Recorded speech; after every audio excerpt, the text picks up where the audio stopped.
This video is made for adult fans and collectors of LEGO and similar products, plus relatives looking for gift ideas. This video contains profanity, swearing and curse words.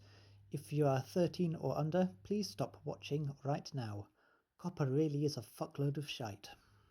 Hello and welcome to another Scotty Blocks video. Today we are looking at this Royal Air Force Red Arrows brick building set manufactured by PGS Limited, whoever the fuck they are. The Red Arrows is the informal name given to the Royal Air Force Aerobatic Team, the official display team of the RAF. They were formed in 1964 by merging several unofficial display teams together. 9 pilots make up the team, and they put on displays at UK state occasions, plus other events of national significance. Also, they tour the world, putting on shows promoting Britain. Part of their act is trailing red, white and blue smoke in a patriotic display that makes people go, "It's great being British!" Well, no, it's not great being British. Lots of us in Scotland are fed up of being British and want independence. But that's a whole different story. Let's take a closer look at the packaging. On the front we have the Royal Air Force logo, plus the trademark symbol, which means this is an officially licensed set. There's a picture of the plane, plus dimensions of the finished model. And we can see the set contains 97 pieces. Turning our attention to the back, we get some technical information about the aircraft. Thrust 5,200 pounds, maximum speed Mach 1.2, length 11.9 meters, maximum altitude 48,000 feet, wingspan 9.39 meters, and it has a crew of 1. The smoke generation system pumps diesel mixed with appropriately coloured dye into the jet exhaust to produce the colourful vapour trails that the Red Arrows are famous for. So now we know. Also, instructions and transfers are included. Woohoo! Inside the box there are 2 bags of parts, a sticker sheet, plus a sheet of instructions. The instructions are on a double-sided fold-out sheet with 16 steps altogether. They remind me of best lock instructions, which is never a good thing. These are the 97 parts laid out.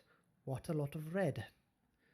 There's nothing specialist, lots of plates, blocky pieces, nothing specialised apart from the canopy hood, and a couple of grey pieces, but yeah, apart from that, red, red, red. One pilot minifigure comes with the set. He's wearing a red flight suit with what I'm guessing is meant to be an RAF or Red Arrows logo. The skin colour is a similar off-grey to the early Kobe minifigures. Let's put his helmet on. The visor can be raised and lowered. He's got a very long neck. See that there? The legs can be moved independently. Here we go. So we can kick, things like that. But if you look at the... well, he's just fallen in half. Anyway, let's concentrate on the legs. There are no holes on the back for connecting with studs. Only the bottom of the feet have these. This is because LEGO registered the minifigure as a 3D trademark, and one of the features they protected is holes in the backs of the legs. So legally, only LEGO can make minifigures that have holes in the backs of the legs. A little bit of trivia for you there. I shall be returning to this in future videos. No accessories are included for the pilot, but his hands can grip LEGO or similar brand accessories. If I stand next to him, we can compare the pilot to a LEGO minifigure. The traffic noise outside my house is really fucking loud tonight, and I apologise if it's coming out on this video. All the boy racers like to go up and down on a Friday night in their souped-up cars, breaking the speed limit and pissing off all the residents.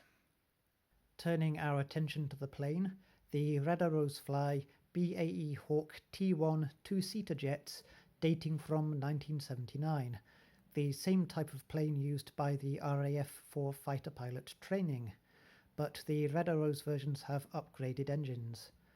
PGS Limited, who make this set, obviously have the license to use Red Arrows and RAF branding, but not for the BAE Hawk, because nowhere on the box does this state that the plane is a BAE Hawk T1.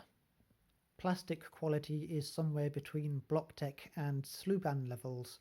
There are no problems with clutching, all the pieces grip together firmly. Although their model looks kind of flimsy, there are only 3 points of weakness: the tail wings, the tail itself, and the nose cone. Now I've put the fucking thing back together, let's look at some details. The jet engine on the rear is a wheel. Look at this. There we are. It's a wheel. So no specialist parts really used for this. The canopy reminds me of something I've seen in a Best Lock set, never a good thing. And the main flaw of this model is that the canopy, A, does not actually clip down properly at the front, so it's always kind of flopping about, but there is an enormous gap on either side between the fuselage and the canopy itself, which means the pilot would die pretty soon after takeoff. Speaking of the pilot, let's put him in the cockpit. As there are no holes on his legs for connecting to studs, his feet attach to this grey piece here. The downside to this arrangement is that he can't actually reach the controls. Not only is he going to die when the cockpit opens mid-flight, but he can't actually fly his plane either, so either way he is well and truly fucked. 8 stickers are used, 4 RAF roundels, 1 on either wing, 1 on both sides of the fuselage. Then we have Royal Air Force either side of the cockpit, and on the tail we have the butcher's apron on both sides. I'm now going to show you a picture of an actual Red Arrows Hawk, and you can have a game of spot the differences in design.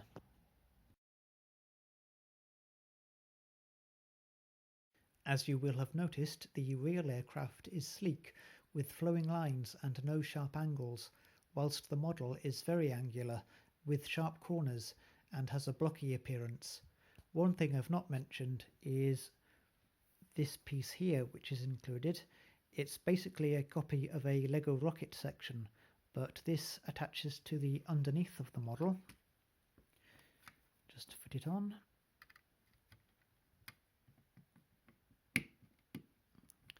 There we go, and this acts as a display stand. I paid $7.99 for this set at Wonderland Models in Edinburgh. If you haven't already, please check out my video about this store.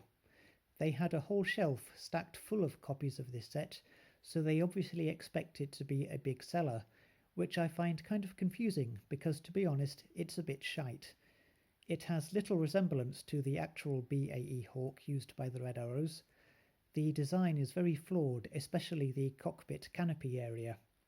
The build experience is okay, nowhere near as bad as a Best Lock set, but better than a lot of Blocktech ones. The only people I think might be interested in this set are hardcore collectors of Red Arrows memorabilia and merchandise.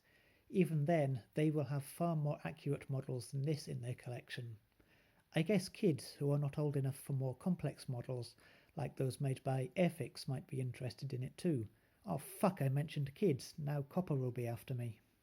In conclusion, I recommend you give this set a miss. There are far better brick-based model aircraft on the market.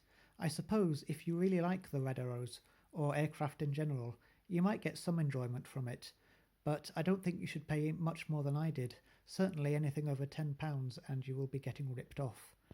I doubt the RAF are so cash-strapped they have to raise funds by licensing garbage like this. Thanks for watching. If you haven't already, please consider subscribing and remember to set the notifications to receive all notifications from my channel. Also, please leave a comment. I always reply and I would be interested to hear what you think about this set. You can also follow me on Instagram at Scotty_blocks. If you are after any further viewing, please check out the channels I am subscribed to. You will not be disappointed. I will see you again when I can with another Scotty Blocks review.